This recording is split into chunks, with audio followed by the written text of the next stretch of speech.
Dr. Noppens from Germany. Is here? Please, this is HEMS in Germany, airway management in the Germany rescue helicopter system. HEMS u Njemačkoj, zbrinjavanje dišnog puta u Njemačkoj helikopterskoj službi. Please, Dr. Noppens. Well, thank you very much for the introduction. Thank you very much for the invitation and giving me the chance to speak here. Yes, we're online, that's good. Dear public officials, dear colleagues, I want to do two things actually in my presentation. The first one is to give you a very brief overview about the German air rescue system, and then want to carry it a little bit to the medical side. Because obviously it's not just having the helicopter sitting somewhere at a base and some people jumping in and everything is fine. No, there's a lot of medicine, there's a very high skilled medicine behind the air rescue, which I hope to demonstrate you. Okay, here are my very weird conflicts of interest, never mind. So I'm from the city of Mainz, and I'm sure not many people actually know where Mainz is. I show you, it's right there in the middle. And we are fortunate enough to be right next to Frankfurt Airport. So every child in Mainz know all the different planes coming in and out. It's great fun. That's a few that you actually might get while going into Frankfurt Airport, the place where your luggage usually gets lost. The most famous person from Mainz is Johannes Gutenberg, who invented printing with movable letters. And probably the most famous building, which has been drawing visitors to Mainz for centuries, is Mainz Cathedral. And right next to Mainz Cathedral, we have a, maybe for people from Zagreb, very familiar looking market. Okay, never mind. I'm from the medical center of the Johannes Gutenberg University. That's a multi-pavilion hospital with over 60 specialties. We have 3,300 medical students there.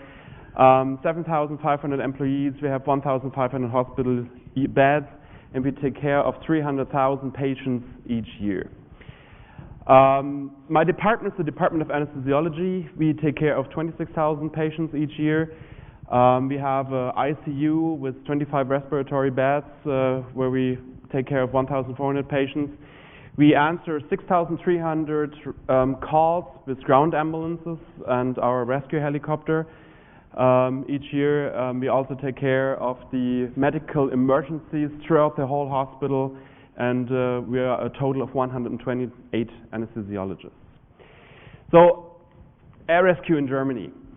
Everything started with this type of plane not so long ago, 1824, where these were actually military planes taking medical emergencies from the North Sea islands ashore for treatment. And first field trials began in 1964 with patients just simulating bringing in and out, first rescue calls. And funny enough, I found a very interesting information because there was an international symposium on chances for helicopter rescue in Mainz. October 1972, exactly 41 years ago. Hey, that's a coincidence. So these are the air rescue bases in Germany. As you can see, it's quite well covered. A couple of white spots as well in the middle of between. There's over 80 HEMS bases answering around 90 to 100,000 missions a year. So guess what happens? The more helicopters they have, the more calls you have over time. They're mostly daylight operations, and we have helicopters designated for rescue missions as well as inter-hospital transfer. And we also have a dual-use system, which is my helicopter from Mainz, Christoph 77, right there. So basically we do both, inter-hospital transfer, highly skilled inter-hospital transfer, as well as primary rescue missions. We have three major providers in Germany. The maybe biggest is the ADAC Luftrettungs GmbH, established since 1982 with 34 stations. The Deutsche Luftrettungs GmbH since 2008 with 30 stations, and actually the German government operates own helicopters. These are the orange types. This is on the skyline of Frankfurt. from 1971. And you see with the dates, these were actually the first rescue helicopters in Germany, and they operate nowadays 12 stations, and the trend is that more and more stations get handed over to the private carriers. So usually you have a victim, you dial the international 112, you end up with the dispatch, and this is a typical dispatch in Germany. This is the one from the fire brigade in Mainz. And they actually, every dispatch in Germany has can get access to this information. So it's a GPS-based, satellite-supported system, so you can see every helicopter around the dispatch, the actual status, where it is. So Christoph 77, status 2, so at the base, so ready for call. Then you can, dispatch sends out the call via electronic beeper system, and then off we go. So the radius is very similar from what you already heard from my colleagues. So the 30-kilometer range is reached within 9 minutes, 50 within 15 minutes, and so especially the Rhine-Main area is very well covered with the rescue helicopters, as you can see with the red dots. The typical helicopter types is the EC-135. This is the working horse in Germany. Most helicopters are this type. The BK-117, they're still around. There's been still used. We were actually having one at our base from 1972. It was great. And they will be all replaced by the new EC-145 T2 from time. And there's a couple of EC-145 around. They are basically for secondary mission or dual use rescue missions, inter-hospital transfer, and this is the Christoph 77 taking off in Leipzig actually. We also have access to the German Army helicopters. As you can see from the medical equipment, they're just for transport, but they can be quite useful if you have a mass casualty. This is a major train crash in Germany. You can see there you have a lot of helicopters bringing away the patients to basically a lot of stations, and it's quite useful to actually translocate a lot of people with a big helicopter. So what's the staffing in ADAC Air Rescue? Per station, you usually have 3 pilots. You have additional 3 pilots if there's night rescue missions, so because there's always 2 pilots on board. You usually have 4 to 8 paramedics, crew members. They're usually in cooperations with local organizations, the Red Cross, whatever there is.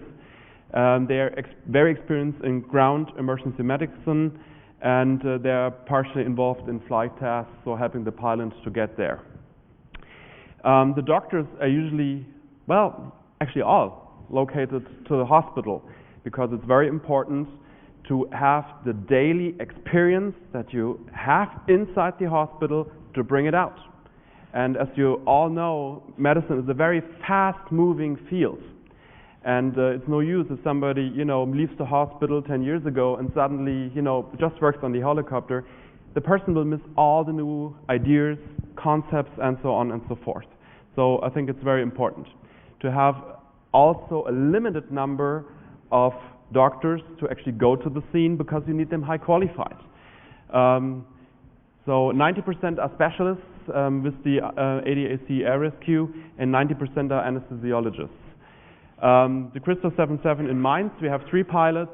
We have HEMS crew members with over 15 years experience each, and they assist us in patient care. Again, the emergency physicians are all anesthesiologists, all specialists. They all have experience more than 4 years with ground emergency medical system before they actually go onto the helicopter. We have 6 chief emergency physicians being part of the crew.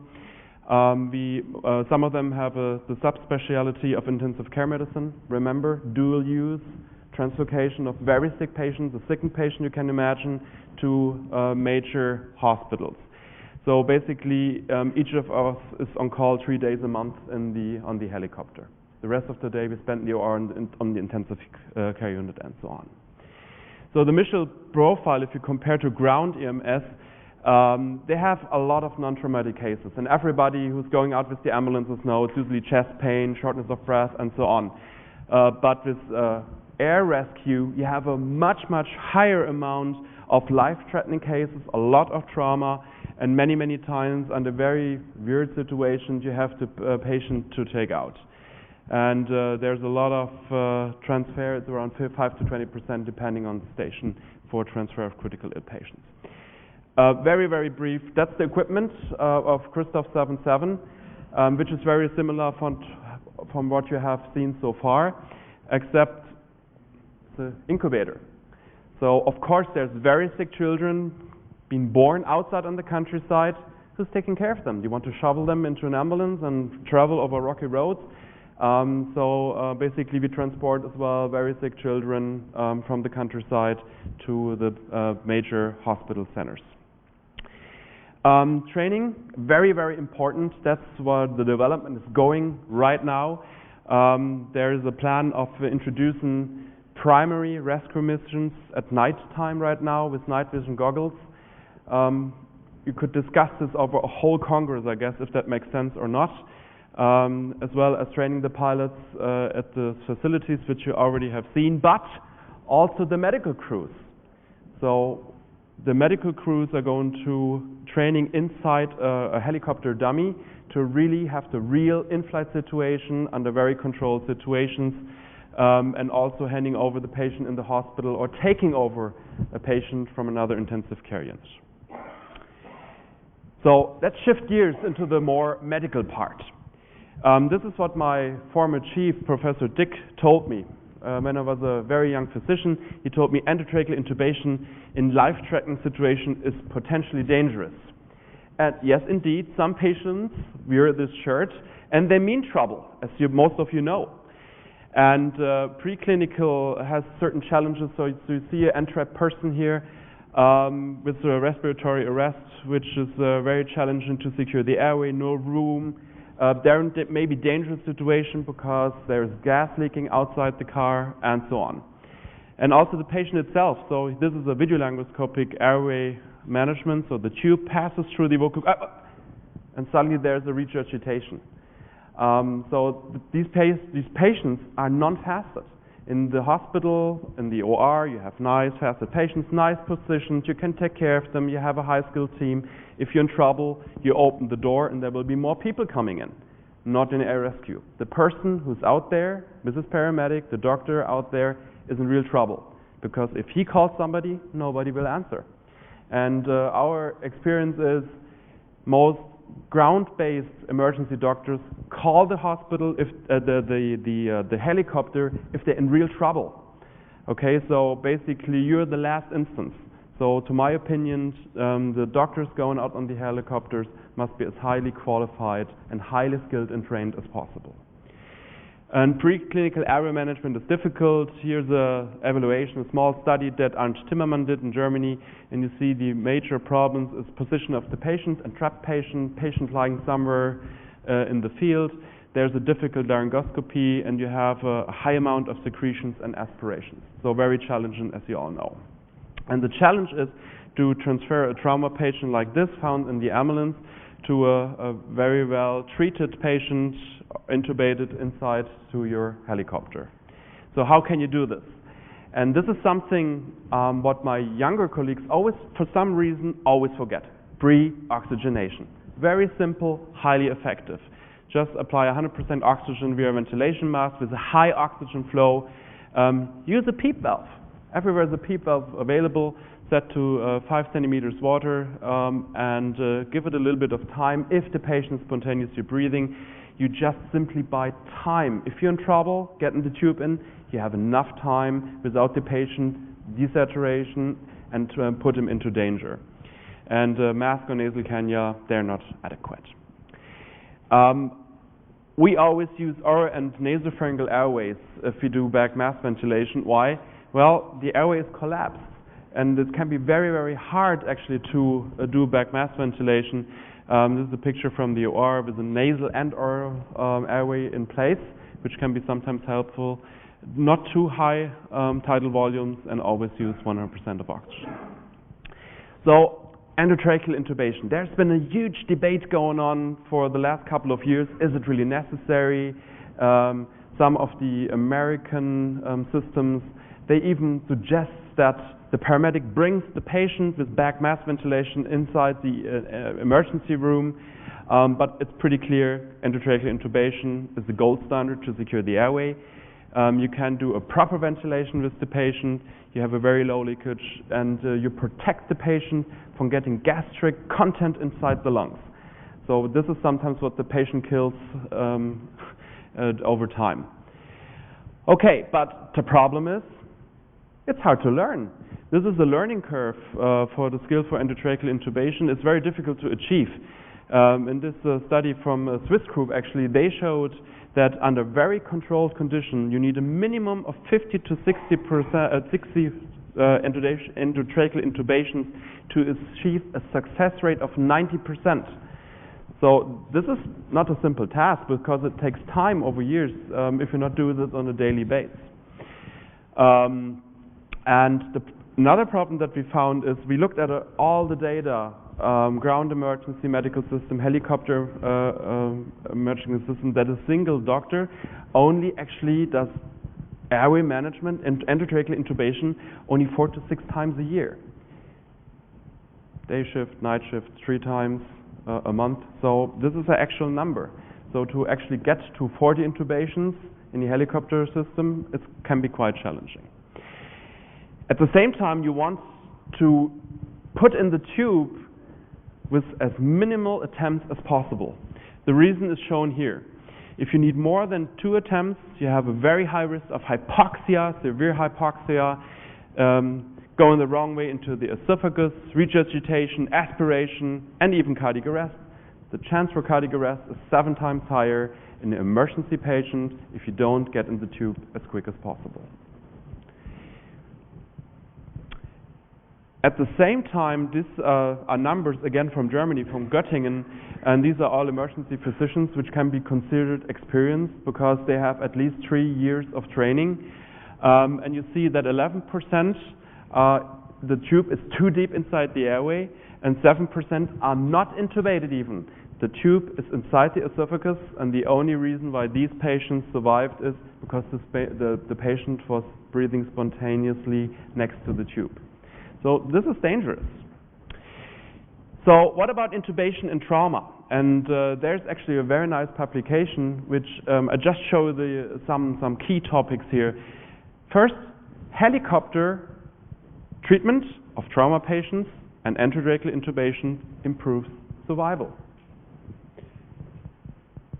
So if an air rescue crew takes care of a patient who needs to be intubated, the patient has a higher chance to survive.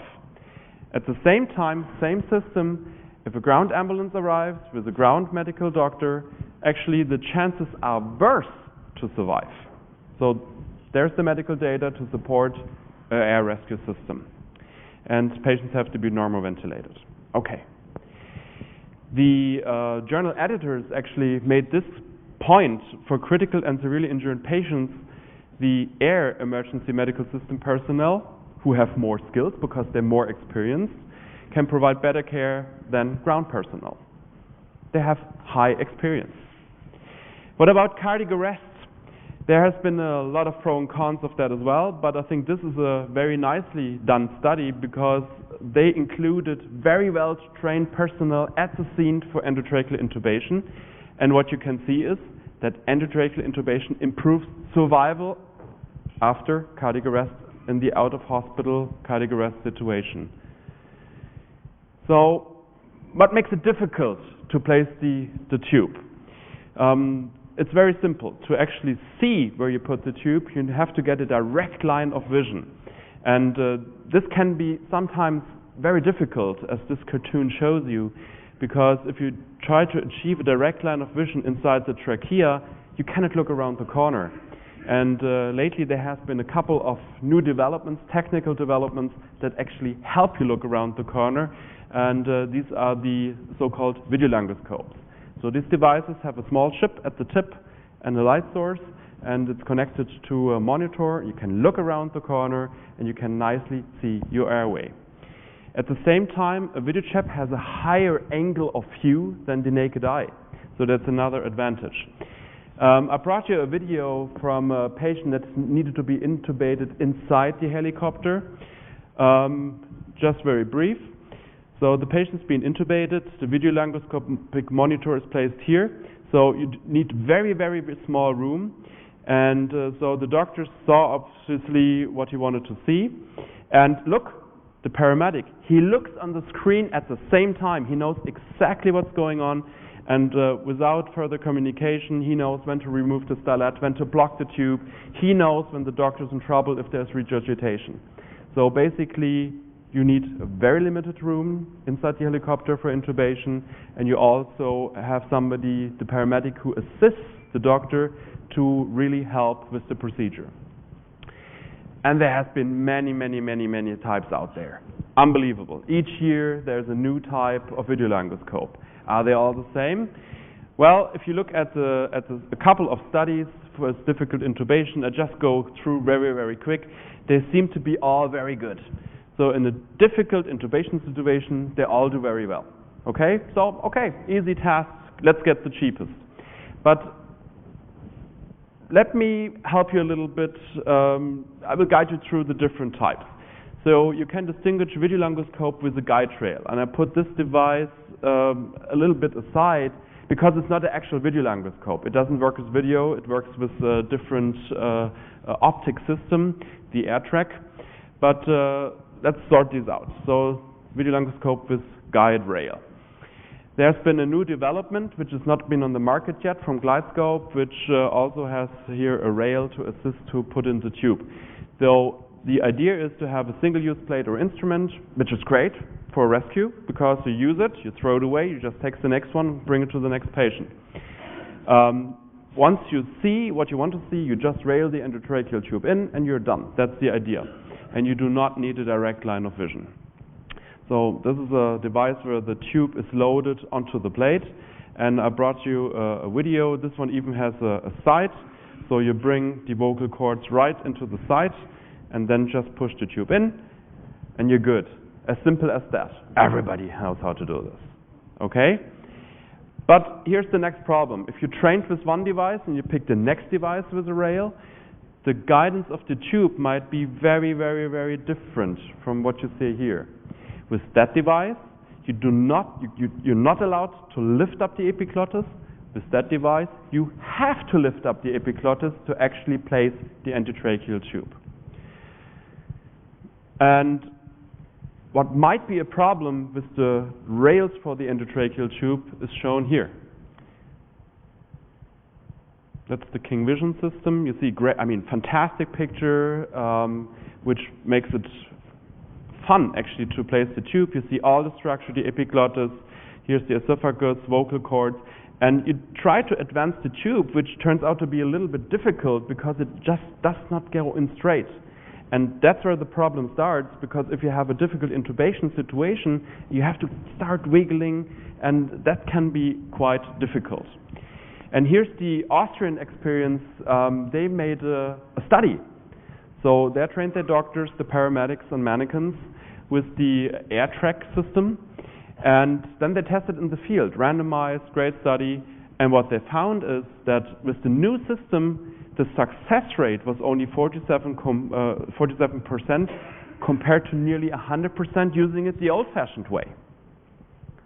So, and they conclude in their paper that just the mannequin training is not enough. You have to use it in patients. You have to be trained. You will hear this multiple times from me as well. Training and high skills to actually use the systems that are out there. And there's video laryngoscope with Macintosh blade. There are a lot of systems. The advantage of that system is that there's direct and indirect vision is possible. Okay, so you can look right inside the mouth, and you can also look at the video screen at the same time. I'll show you later. The companies will tell you we have Macintosh blade, but when you place the different devices next to the traditional Macintosh blade, come on, they look quite different. Okay, so there has been a little bit development into a new shape of Macintosh blade, which gives you more chances. there has been a first pre-hospital study out there in 80 patients, so the time for intubation was quite quick. Within 2 attempts, 95% of the patients were intubated, which is okay from the numbers that I showed you previously. But in 6 patients, a video laryngoscopic view was impossible. So they had to switch to direct visualization to actually place the tube. So just to visualize this to you, the CMAC Macintosh, you have a picture on the screen here on a mannequin, and you can look directly in and use it the traditional way. And why is it important to switch to direct vision? Here's a case of a patient who had a seizure. The paramedics gave benzodiazepines to calm her down. She got a respiratory arrest, regurgitated. So the patient needed to be intubated. Here's the video laryngoscope handle. Here's the video endoscopic view. And where are we? Can you identify structures? Very difficult. So now you can switch to direct vision, and suddenly it becomes clear, here's the epiglottis, and there is a foreign body inside the airway, and suddenly it becomes very easy to secure the airway. If you just would have used a device with indirect view only, you would have been stuck in the situation, you wouldn't know what to do, because only what you would have seen was the green stuff hanging right in front of the airway. Okay, then there's a video laryngoscope with elevated blade tips. And you see here the tip is very elevated. There's a couple of types out there, and in this type only indirect visualization is possible. And we had the McCoy laryngoscope for years and years and years available in the OR, and the idea was to lift the handle, then you bring up a direct line of vision and you get a great view, great chance for intubation. So they all kind of look similar to this McCoy blade. The problem is, if you go back to the mannequin, you have a good view, but if you look inside the mouth, you cannot see anything of the vocal cords because you look around the corner. Which is a big advantage in this situation. With the naked eye, you do not see the vocal cords, but looking on the video screen, you again see all what you need to see. Okay? But, you know, as I showed you before, it can be a problem. Another problem is if you use angulated plates, that suddenly the tube must be placed around the corner.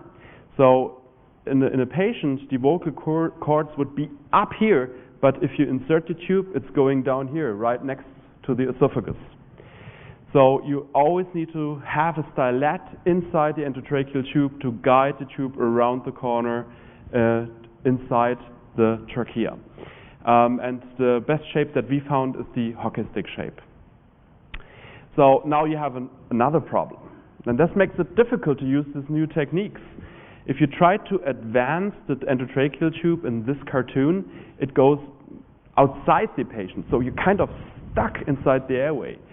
But you want the tube to go this way, and one way to do it, I'll show you on this video. You place the tube right into the epiglottic area. You see, it's not really advancing smoothly.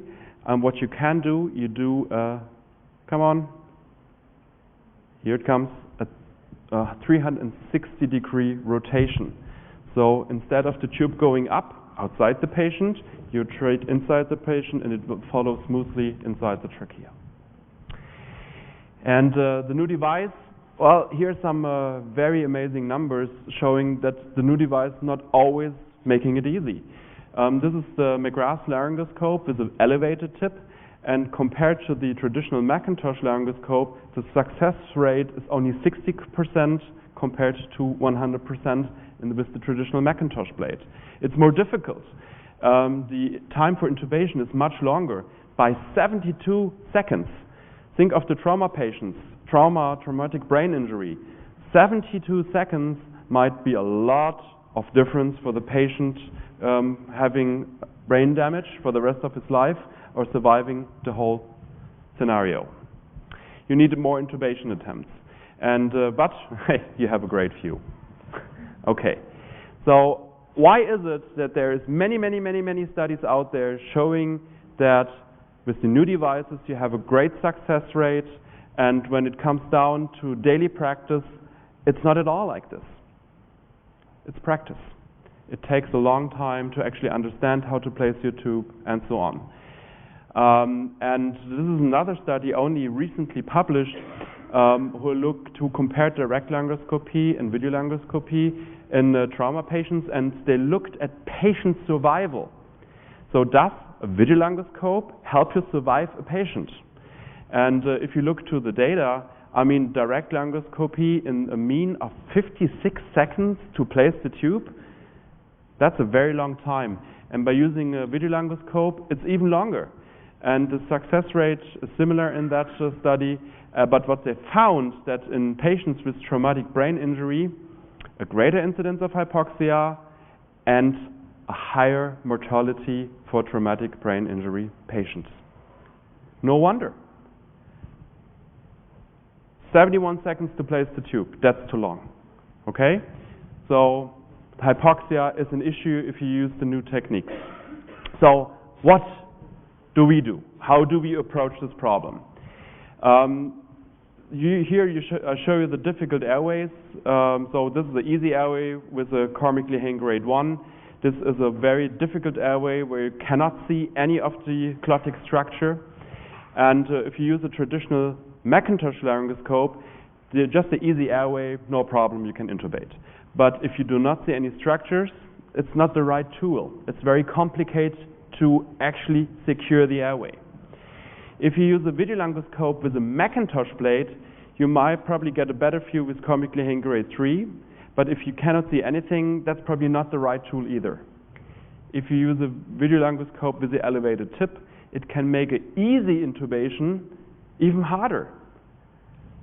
But you have more advantages in difficult intubation situations. So what we do is we use the Macintosh blade as the standard for every endotracheal intubation, because we have the backup device already in our hand if it's getting a little bit difficult. And we use the blade with the more elevated tip, not as standard, but only in patients that are more difficult, because you might have more trouble using the elevated blade tip. Okay, let's talk really quick about extraclottic airways. There's been a lot of devices around there as well. And it's actually very hard to get an opinion which one is good, which one is bad. And I just want to focus on the newer type that we have experience with. That's the LMA Supreme. That's extraclottic airway, which is just like a laryngeal mask, which you're probably all familiar with, but also allows you to insert a gastric tube. Very interesting for emergency patients. Non-fasted, maybe regurgitation is a problem. They have a very high success rate in difficult airways. So 95%, they are rapidly placed within 34 seconds. They are very tight, so ventilation works in many patients quite nice. And pediatric sizes available. I'm not sure how many pediatric emergency cases you treat, but it's not a daily practice with us. You probably have 4 or 5 babies you have to resuscitate a year.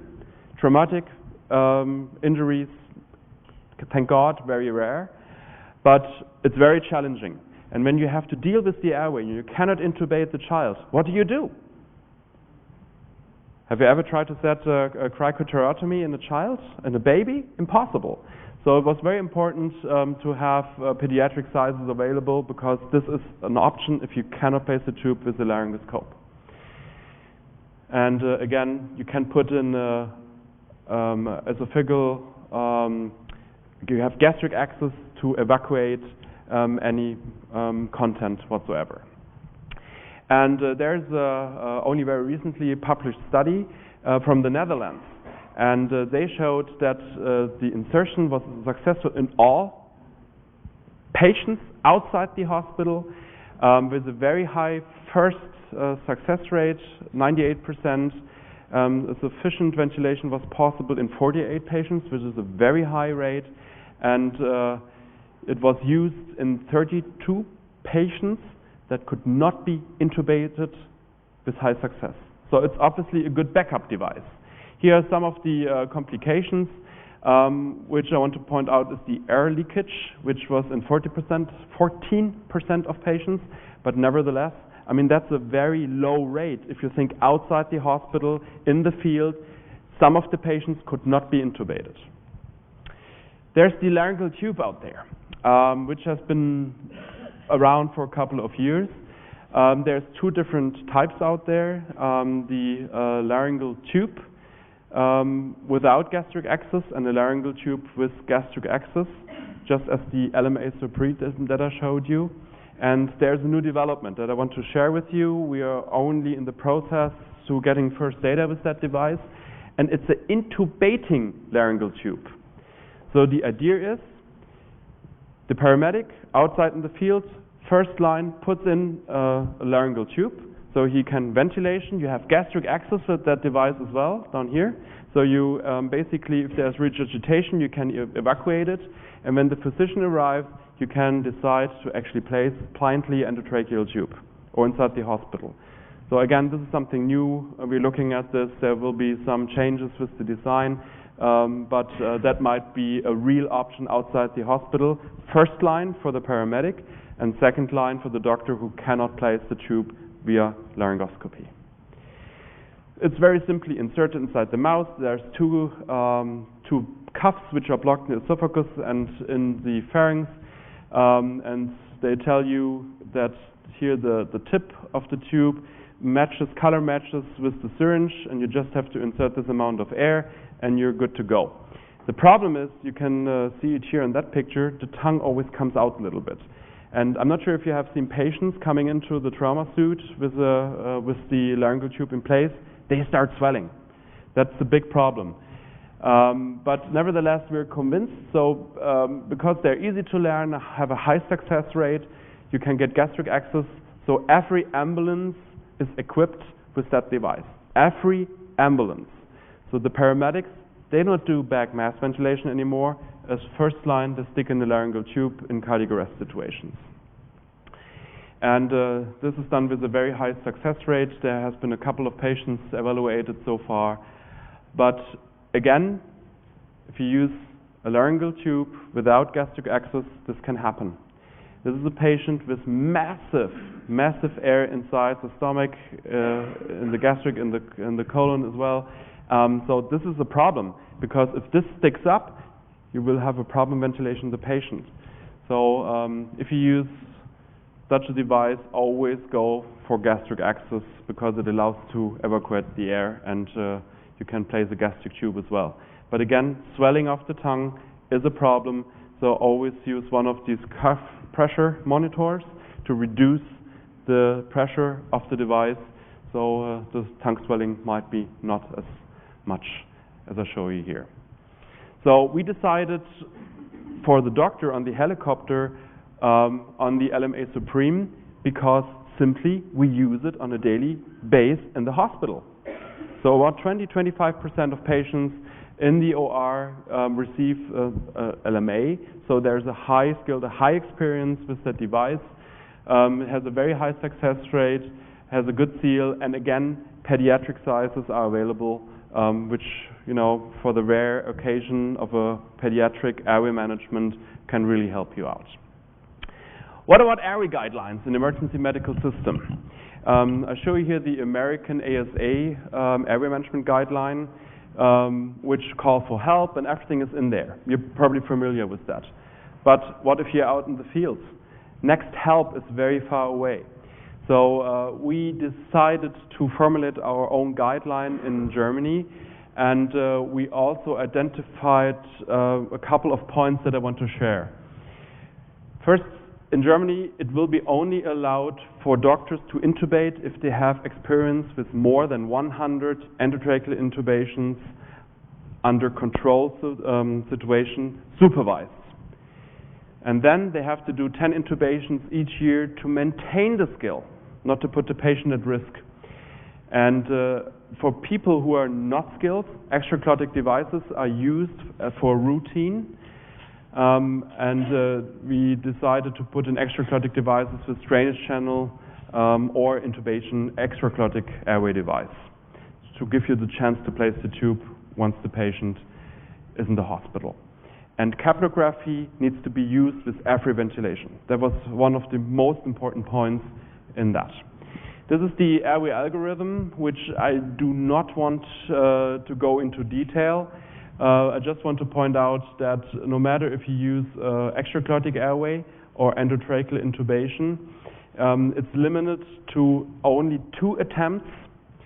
If it doesn't work, you have to decide if the patient is the risk of death if you go for the surgical airway, and or switch to back mask ventilation. When I started with anesthesiology, I saw many patients, you know, with 5, 6, 7 intubation attempts, many of them very blue, cyanotic, bradycardia, aspiration, and so on and so forth. But nowadays it changed, because inside the hospital we also limited to a maximum of 3 intubation attempts. If you cannot solve the problem with your device, you have to take another step. Okay? So let me come to the conclusions. Airway management is medical very challenging in emergency medical system. Regular training and daily practice is absolutely mandatory. Video laryngoscopy seems advantageous for securing the airway in the field as well, as I showed you with a couple of videos. And capnography, always use capnography no matter where you are. And backup devices must be always available, so at least 1 extraglottic device and also some stuff to get a surgical airway. So thank you very much for your attention, and I'm here for any questions. Thank you.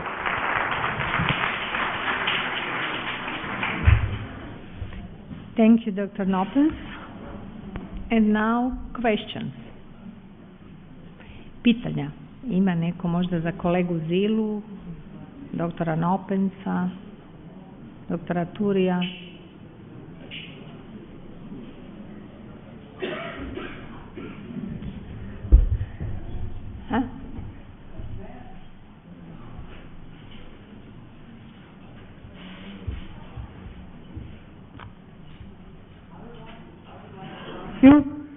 If you have any experience with iGel mask out of hospital, and some comparative studies between Supreme and iGel, please. Yeah, we tried the iGel laryngeal mask as well. I have a couple of colleagues from other hospitals who are very convinced about the iGel. But it's Tim Piefer and I in our hospital who make these kind of decisions. We had a problem with the iGel.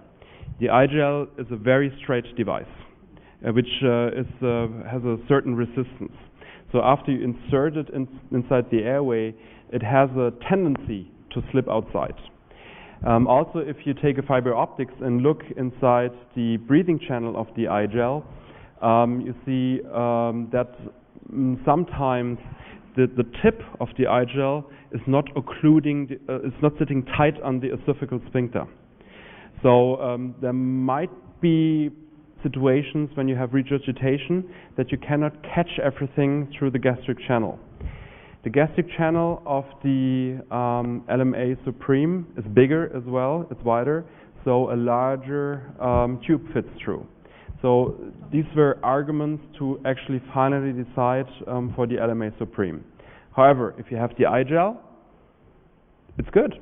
It's a 2nd generation or 3rd generation extraglottic device, which has a high success rate according to the literature. But it's, again, if you're very familiar with the device, it's good. But you know, you have to pick the instrument that you like and that everybody can work with.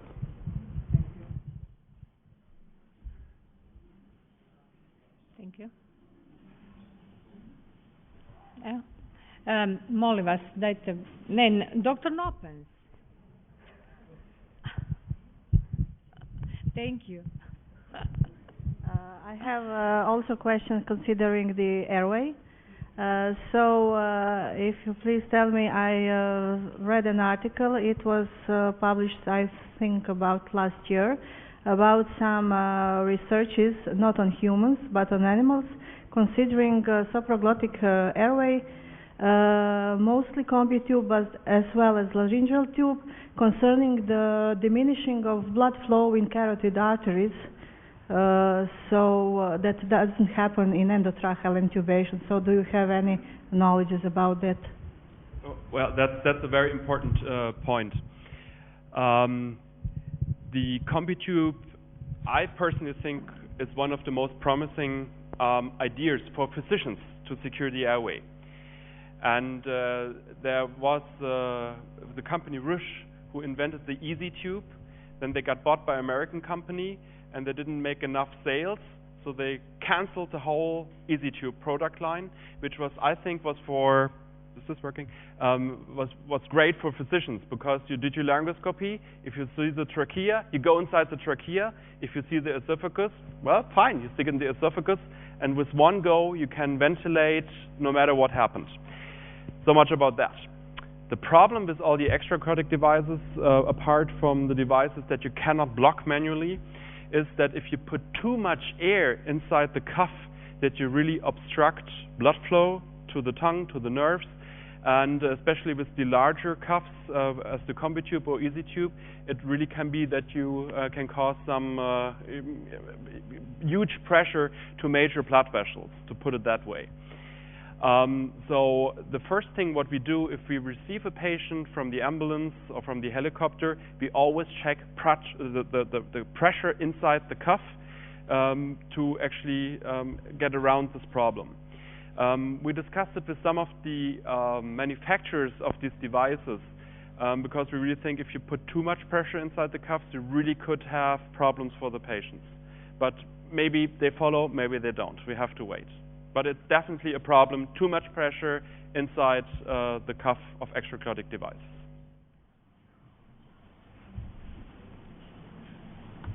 Thank you.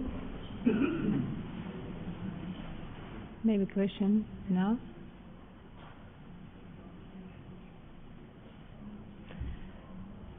Okay, we have now 1 hour break from lunch and next session for 1 hour again. Please, molim vas, sljedeći je početak za sat vremena, sad je pauza za ručak. Vjerujte mi, bit će isto tako interesantno kao i ova prva 3 predavanja. Govorit će nam kolege iz Češke, kolega Ondrej Franek, 25 godina iskustva u hitnoj službi helikopterskoj u Češkoj.